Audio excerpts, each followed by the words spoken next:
My sister sent 43 WhatsApp messages in 30 days thinking I was broke. I saved every single one. My name is Maya. I'm 34 years old, I live in Phoenix, and until about 8 months ago, I thought my biggest flaw was caring too much about people who didn't deserve it. Turns out that was also my greatest weapon.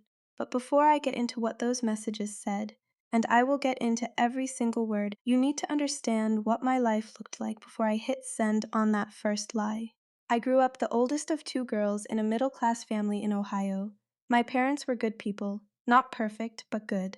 My dad worked in logistics, my mom taught second grade, and from the time I was about 16, it was pretty clear that I was the responsible one. I don't say that with pride anymore. Back then, I wore it like a badge. My sister Danielle is 3 years younger than me, and even as kids, there was a pattern I studied. She struggled. I worked a part-time job at 17 and gave half my check to my mom for groceries without being asked. Danielle borrowed $20 from that same mom and forgot to pay it back every single time. Nobody talked about it. That's the thing.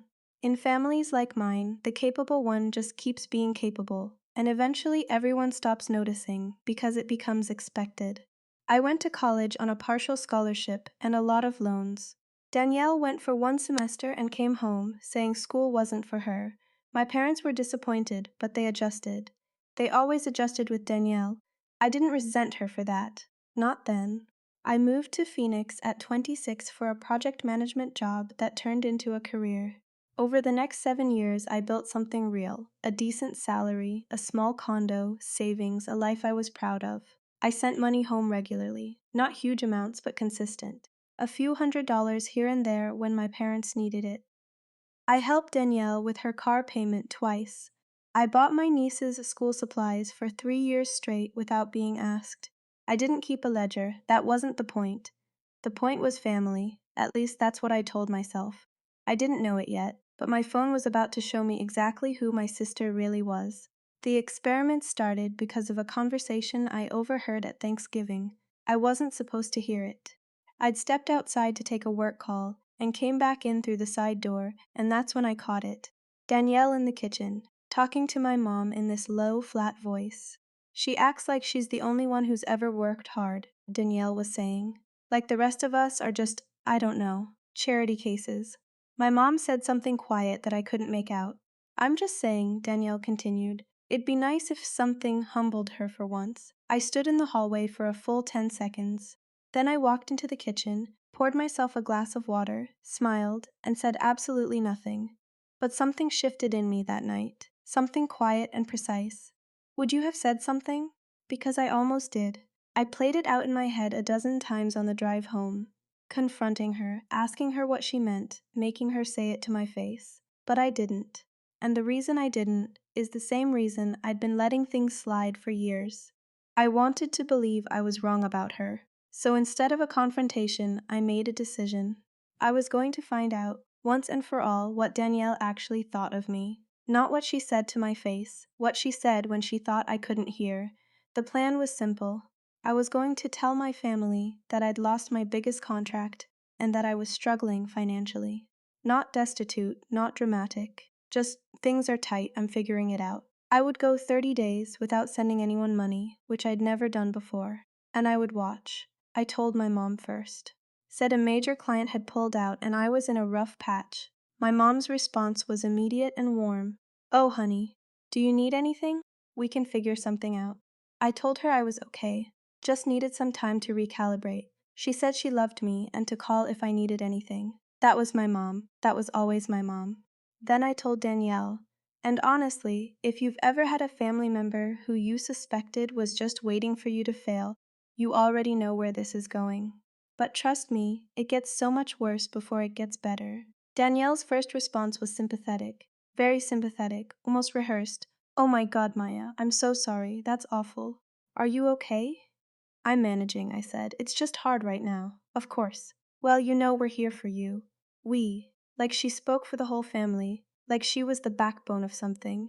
I said thank you and hung up. And then I waited. The first week was quiet. No calls from Danielle. No texts checking in. My mom called twice. Once to share a recipe. Once just to talk. My dad texted me a meme about coffee and then asked how I was doing in the same breath, which is very him. Danielle was silent. By day 8, I got a text from her.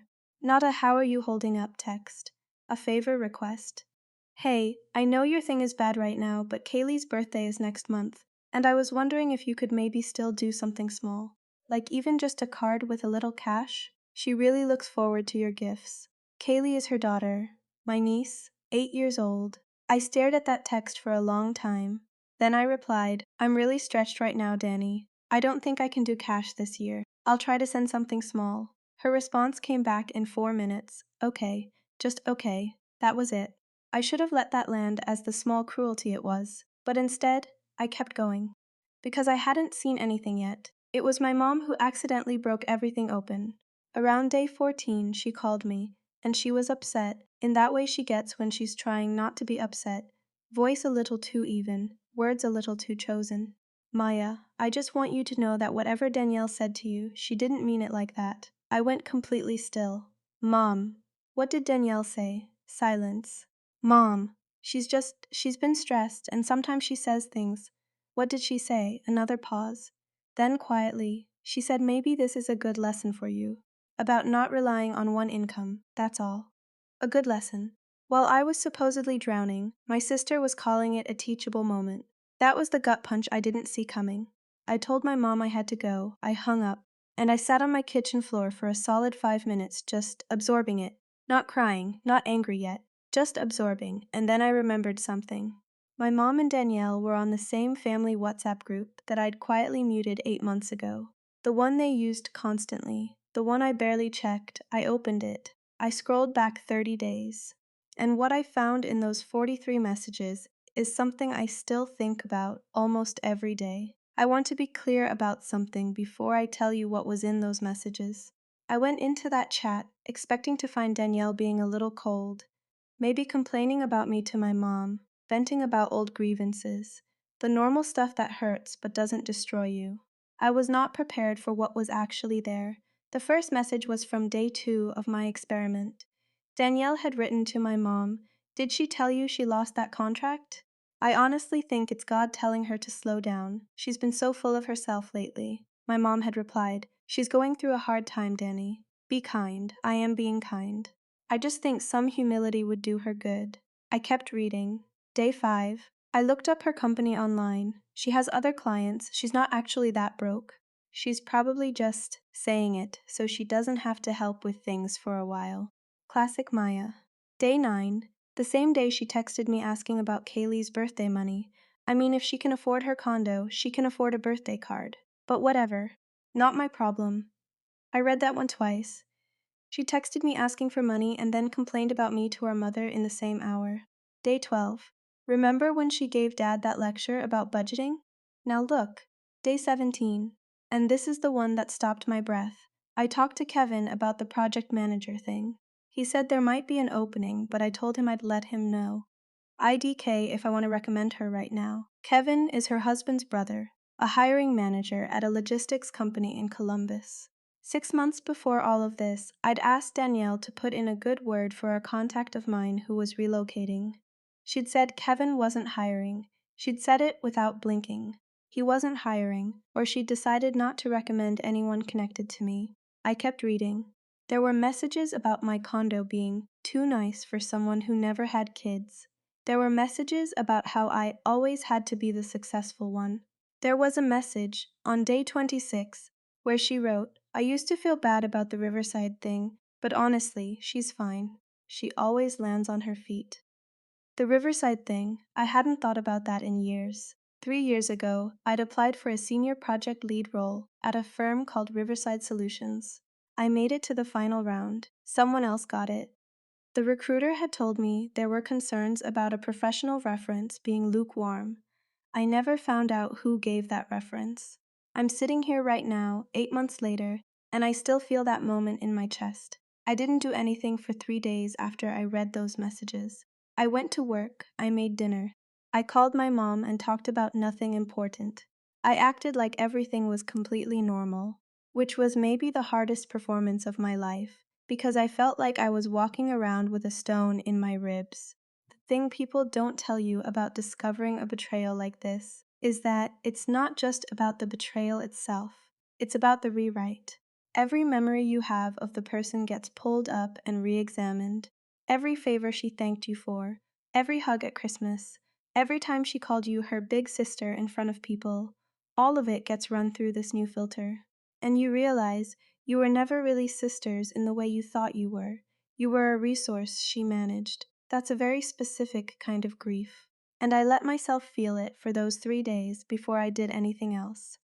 On day 31 of my experiment, I told Danielle the contract situation had resolved itself and I was back on track.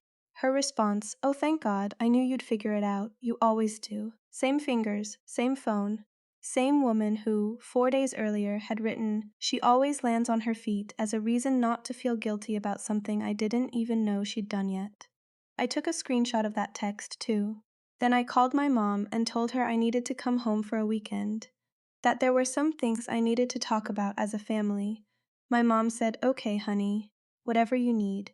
Danielle, when my mom told her, texted me, "Is everything okay? What's wrong?" I didn't answer. I booked my flight.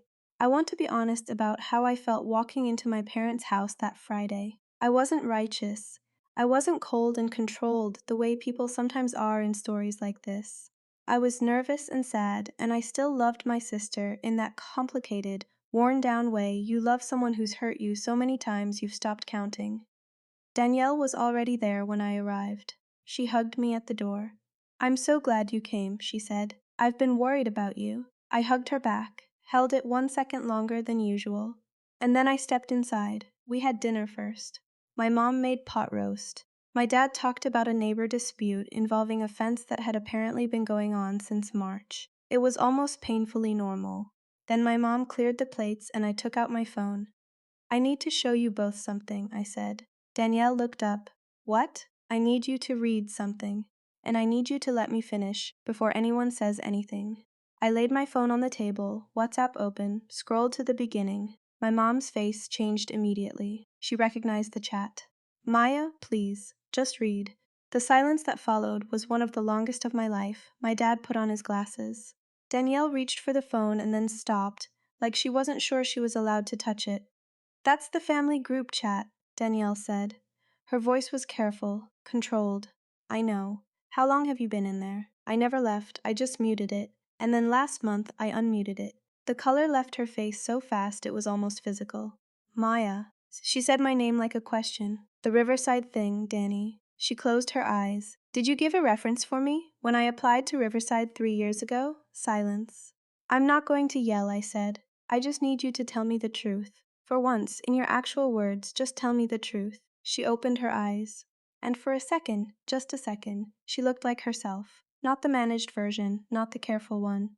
Just my little sister caught. "They asked me," she said quietly. "Kevin knew you'd applied, and he asked me if you were easy to work with. And I said you could be a lot sometimes. That you took over things. Did you know that would cost me the job?" A pause. "I thought they'd make their own decision. But you said it anyway." She didn't answer. "And the messages, Danny. About me being humbled. About it being a good lesson. You wrote that while I was supposedly struggling." "I didn't think you were actually struggling. That's not the point." My voice broke there, just a little. I hadn't meant it to. "It's not about whether I was struggling. It's about what you were feeling. While you thought I was hurting, you were relieved." The word landed like something heavy. My mom's hand came up to her mouth.